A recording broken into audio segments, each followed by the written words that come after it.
देखिए कितनी सुंदर लॉकर व्यवस्था है। उस खिड़की से लेते हैं और यहाँ देते हैं, फिर भी लोग कमियाँ निकालते हैं।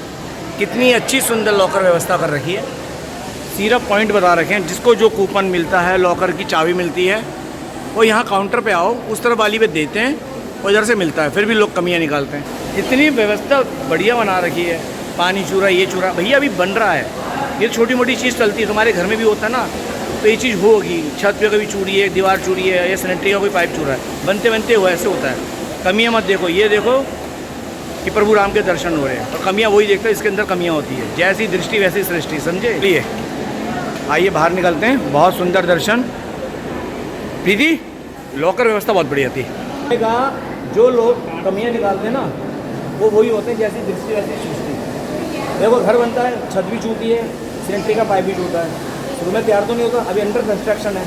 तो अगर चूरा तो चूने दो ना, कमियाँ क्यों देखते हो। ये देखो प्रभु राम विराजमान है अपने घर में। लोगों ने तब कमियां क्यों नहीं देखी जब भगवान श्री राम टेंट में थे। टेंट में थे, ठीक है, उससे तो बेटर है ना कि टेंट से आज निकल के महल में आ गए। बिल्कुल, महल में आकर अपने शान से 5 याम के उनकी ड्रेसअप चेंज होते हैं। और क्या क्या होता बताइए। पहले भगवान श्री राम के कपड़े जो बदले जाते थे, उसके लिए कोर्ट से परमिशन लेनी पड़ती थी, सालों लग जाते थे। और आज 5 बार कपड़े बदले जाते हैं। ठीक है, आज उनको भोग लगाया जाता है, आज उनकी अच्छे से पूजा होती है, लोग दर्शन कर पाते हैं निडर होके। पहले हर वक्त एक डर बना रहता था कि कब कोई बम गिरा दे, कब क्या हो जाए, और दंगे ना हो जाए। और वही भगवान श्री राम, आप सोचो कि 550 साल, ठीक है, मेरे ख्याल से त्रेता युग में तो उसे बहुत छोटा सा वनवास मिला था, 14 साल का। कलयुग उनके लिए सबसे बुरा था, क्योंकि उसमें 550 साल का उनको वनवास मिला, जिसमें वो टेंट में रहे, जिसमें उन्होंने बारिश, हमारे घर, हम तो छत के नीचे थे, तब वो बारिश, आंधी, धूल, मिट्टी सब वो सहते थे। ठीक है, और उनको हम लोग बहुत पास से देख भी नहीं, बहुत दूर से दर्शन होते थे, बहुत प्रोटोकॉल था, बहुत प्रॉब्लम होती थी। आज कम से कम हर भक्त, हर इंसान आके बहुत अच्छे से दर्शन कर पाता है। आज हम चीज़ों में अच्छाई देखने की बजाय भगवान को भी, भगवान की चीज़ों को भी क्रिटिसाइज़ करते हैं, तो इसका मतलब हम मानसिक रूप से, हमें और अपनी ग्रोथ करने की ज़रूरत है, हमें अपनी सोच को बदलने की ज़रूरत है। अच्छा एक चीज़ और बताओ, आप अपने व्यूज़, क्योंकि आप अयोध्या की हो, ठीक है, आपने रामलीला को टेंट में भी देखा है, ठीक है, तब के रामलीला में और अब के रामलीला के जो भाव है उसमें कितना फ़र्क नजर आता है, खुशी नजर आती है। मैं आपको बता दूँ, तरस आता हो ना समय। मैं आपको बता दूँ, जब मैंने अपनी लाइफ में पहली बार रामलला के दर्शन किए थे, तब मैंने टेंट में किए थे।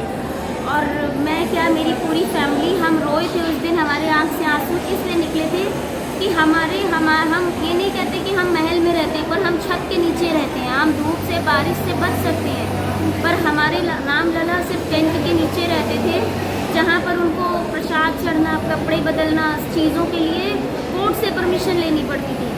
आज हमें खुशी होती है, पॉजिटिव लगता है कि आज हमारे रामलला बहुत अच्छे से विराजमान है, बहुत हम लोगों को प्राउड फील होता है इस चीज़ के लिए। और गवर्नमेंट आएंगी जाएंगी, सही अच्छा हुआ, जो मेरा पर्सनल व्यू है कि बहुत मैं अच्छा पूछने हुआ। वाला था कि जो मोदी सरकार ने इलेक्शन से पहले जो, भले अभी अंडर कंस्ट्रक्शन है, तो ये रामलला की ये स्थापना कर दी, ये मंदिर के द्वार खोल दिए भक्तों के लिए, सही किया गलत किया। ये उन्होंने बीजेपी गवर्नमेंट रहे ना रहे, आए जाए, मेरे हिसाब से, जहाँ तक मेरी सोच है, ये सबसे अच्छा काम किया। क्योंकि आप सोचो कि अगर 1% ये होता कि बीजेपी हार जाती है या कोर्ट से जो फैसला मिला है वो वापस ले लिया जाता, अगर दूसरी गवर्नमेंट मतलब ऑब्जेक्शन लगा देती, या हाई कोर्ट, सुप्रीम कोर्ट आपको प्रेशर डालती उनके जज को, तो कभी राम मंदिर के ताले, कभी भी राम जी को जन्मभूमि ना मिलती, कभी वो स्थान ना मिलता, कभी छत ना बचती, क्योंकि 550 साल से दूसरे ही लोग थे, नहीं मिला। बीजेपी ने, आप देखो गवर्नमेंट चली जाएगी, लेकिन अब मंदिर कोई नहीं हिला सकता। और मजे की बात, उनका जिन्हों रामलला को जो टेंट में देख के खुश थे, वो सारे हिंदू ही थे, वो सारे हिंदू थे, और उनके केस लड़ने वाले भी हिंदू थे। और तब किसी को नहीं लगा कि भगवान टेंट में है, तब लोगों को कष्ट नहीं हुआ, तब लोगों को ये नहीं लगा जो इनकम्प्लीट और कंप्लीट जैसी उन लोगों ने तब बातें नहीं की।